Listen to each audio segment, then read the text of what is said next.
Welcome to Business Innovators Radio, featuring industry influencers and trendsetters sharing proven strategies to help you build a better life right now. Hello, listeners. This is your host, Andy Curry. I am fired up today because I have on the line with me Lee Jenkins, who has been speaking since 1975. That's a long time, folks. The content he speaks on is centered around education and improving the system. Lee speaks primarily in the U.S. He is based out of Arizona. He has written an astounding 15 books. His recent one is called Optimize Your School. It's all about the strategy.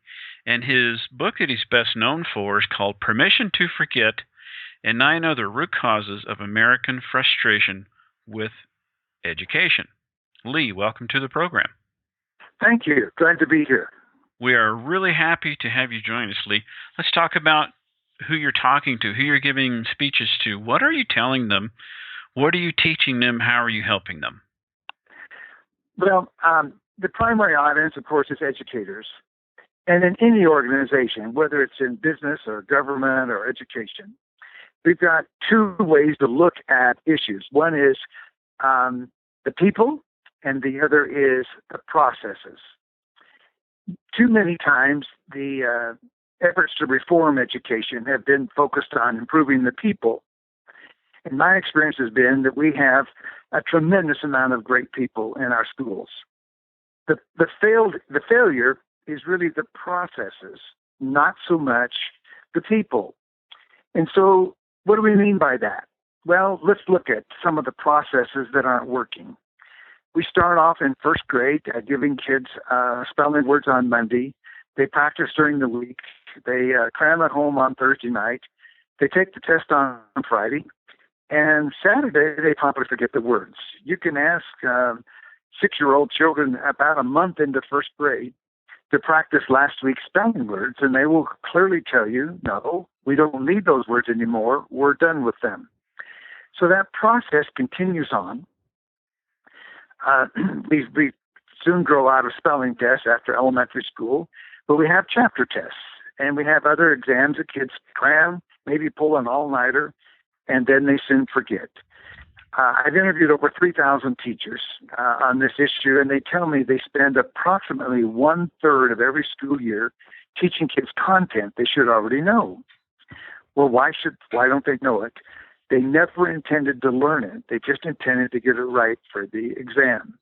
So my seminars are, first of all, talking about issues that educators have inherited, and they've been there for years and years, decades, in fact.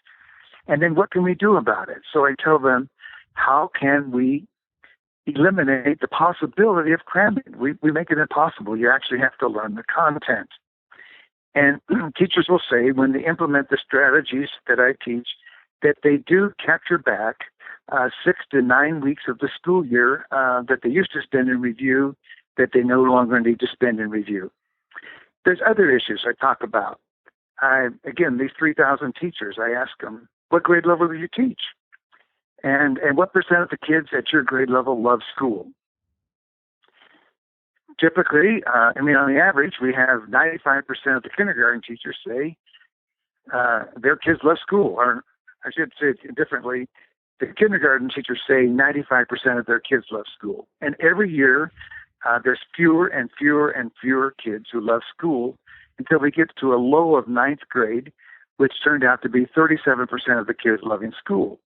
Well, it's pretty hard to have kids reach high standards if they don't want to be there. So I talk about the poor psychology that teachers have inherited. They've been told that they need to motivate by incentivizing the kids to do better.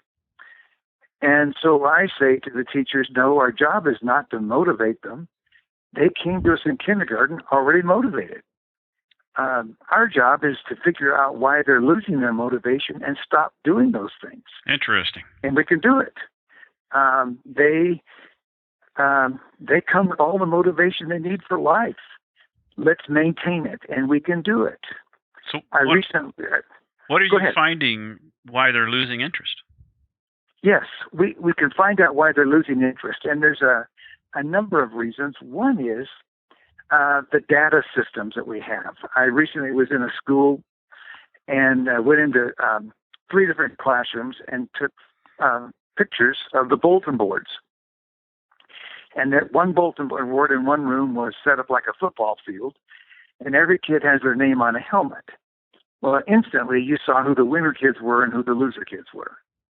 Then I went to the next room and had a big bulletin board and was set up like a dartboard. And in the center were the names of the winner kids, and on the outside were the names of the loser kids. Well, that's not the fault of the teachers. They went through a workshop and somebody told them that if you do these kinds of bulletin boards, you'll motivate the kids. Well, yeah, you do motivate the kids who are doing already doing well, and you do demotivate the kids who aren't doing so well. So we have to use data in ways that encourages kids instead of discourages them. I like to say that data are like baseball bats. They can be used for harm or for good. So we use data to create great joy in the classroom. If you ask a kid who's on an athletic team, how's it going? They always give you 2 numbers. They tell you how they're doing and how the team is doing. You ask the same kid, how's it going in school? They give you 1 number because there's no team. So we use data to not only track how kids are doing individually, but how the team is doing. And how do you get the team score? Just like you do at an athletic event with a scoreboard. You add it up. And we just interviewed a 9th grade teacher, and she said, it is like pulling teeth to get some of my kids to do any work in this geometry class. And yet, when we take the quiz, where we add up the total for the whole class, they are doing their very best. These same kids who a minute ago wouldn't work. I said, well, why do you think they work so hard on that? They don't want to let the team down. They want to contribute to the success of the whole class. And it's so simple to do that.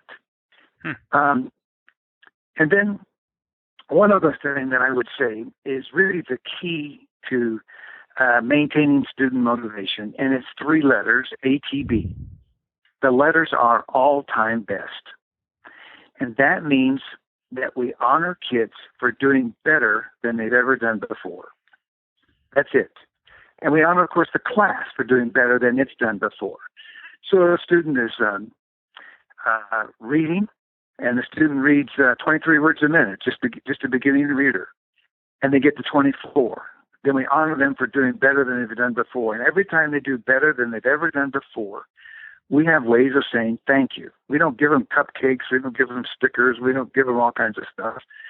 It's a way of just designating that Lee had his all-time best today in math. Congratulations. Awesome. And it's simple, and it's free, and yet it's contrary to the systems that teachers have inherited over the years, where I can remember years ago when I was in 1st grade, there were the names of all the kids with an apple after every kid's name for however many books they read. Well, there's the winners and the losers. Of course, kids don't care about school anymore.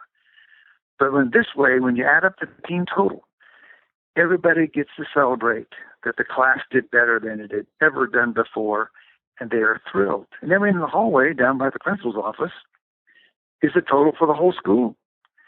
And the principal helps the kids celebrate when the school does better than it's ever done before. If we have a numerical goal for the school, the numerical goal is not some random number pulled out of the air that sounds macho that we might get to. The goal for the year is to beat all the other prior years.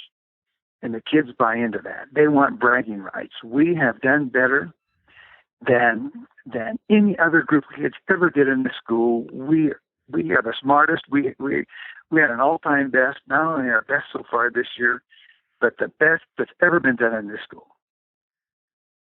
Now, that kind of, as you're telling me all this, I was thinking, you hear a lot about how the U.S. is behind a lot of other countries in education. So what you described, the things that were going on as showing the winners and losers, how much of that would you say is part of that problem?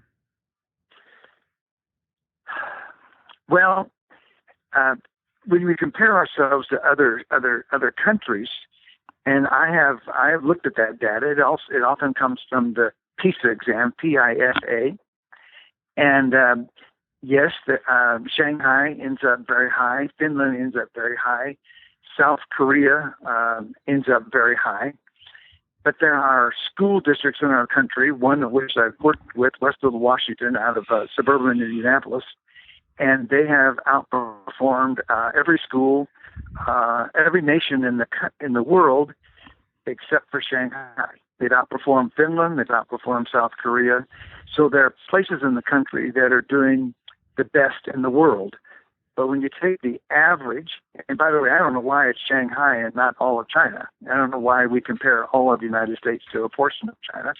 But when we compare a portion of the United States to a portion of China, there are places that do very well and there are places that don't do very well. So I do believe that the problems that I described, which are giving kids permission to forget and having so many winners and losers, is a part of what discourages us. And I don't know how we can compete with other places in the world if 2/3 of the kids by ninth grade would rather not be there. Right. Now, do you know, in a nutshell, why some of those places in the U.S. are just doing so well, why others aren't? Yes, I can say, just speaking of the one district, it has been with the continuous improvement process that I've described. That's a portion of it. A portion of it is they have hired extremely well. And another portion of it is they have the teachers are treated well, and they're treated as a team of highly talented people working together for the good of the kids. I think it often comes down to the leadership, the top leadership in the district, the school superintendent and their attitude towards the people and their attitude towards improving the system. When things don't go well, they're not blaming the people. They're saying, how do we improve our system so that it works better? Now, how did you get involved in speaking about it? Did you used to teach and then you saw the opportunity to speak, or how did that happen? Well, in the beginning, I was a math coordinator in a school district, and a company out of Denver picked me up and asked me to speak for 2 days a month. And so they'd send me to the Washington, D.C. and then Baltimore. And then the next month it might be Calgary, Vancouver, and next month Des Moines, Omaha. But then I was a school superintendent. And at an administrator conference, I was introduced to the teachings of Dr. W. Edwards Deming. And he, of course, is the American who took Japanese management to Japan. And because of his influence on my life, and then I got to hear him in person when he was 92 years old in 1992. And he shared the essence of what I teach, the statistical process that takes away the permission to forget and has the all-time best and that joy. We've elaborated on it, of course, over the last 20 years, but the kernel of the idea came from him when he was 92. So I often think, since he was holding a 4-day seminar at that age, if he had ever retired, I wouldn't be talking to you today. Interesting. Okay. Let's see. Now, you've given lots of talks to lots of audiences. What one stands out in your mind where you walked away feeling like you really made a big impact, and what was it? I don't always know at the end of the talk. I don't know. The impact is when I'm able to, which doesn't always occur, obviously, but when I'm able to go back into classrooms and actually see what I've taught in place. It is a great fun to go in and just have the kids explain to me, what you're doing, and what does ATB mean, and how do you know you had an all-time best, and how do these quizzes work that you're taking, and to hear it from children who were not in the audience, explain it to me. I was in a classroom in Columbus, Nebraska with high school seniors. They were taking Spanish. And I said to them, tomorrow I'm going to be in a first grade class, and we're going to videotape a first grade with spelling. Now, these kids, just think about, they're 6 years old. And when it's time for the spelling test on Friday, the teacher's has a bucket of 150 spelling words, and the teacher's going to reach into that bucket and pull 12 words out at random. And they don't know ahead of time which ones are coming. And they have to do the best they can to spell those 12 words. And I said, adults think that's cruel. I mean, these poor little kids, they don't know which ones are coming, but teacher just pulls them out of a bucket at random. Now, they have all 150 words. They know what the words are that are in the bucket, but they don't know which ones are coming that Friday. I said, what do you high school seniors think of this? And they said, right on. Start them off right. Don't let them go through what we went through. Well, we remember in elementary school what we did and how we just crammed and forgot and didn't remember anything. Said, that's the right thing to do. Start them off. Well, see, these kids weren't in my seminar. Their teacher was, but the kids weren't. Mm-hmm. So that's the joy when it gets transferred to them and they can explain it and they understand it and they know why and they know the difference it makes to them in their Spanish class that they actually remember the Spanish that's being taught, and they don't want the younger kids to go through what they went through. Interesting. Fascinating. Well, Lee, thank you so much for telling us what's going on in your speaking business, your speaking career and such. It sounds like you're very passionate about it. You really have hit the nail on the head and you're changing things. I love to hear that. How can people get a hold of you should they want to talk to you more? Okay, the best way to get a hold of me is an email. It's Lee at, and it's 6 letters, L, the letter L, which is the first letter of my name, Lee, the word bell, like ring the bell, and the letter J as in my last name, Jenkins. It's lbellj.com. Lee at lbellj.com. I call my seminars L to J, but it's not about my initials.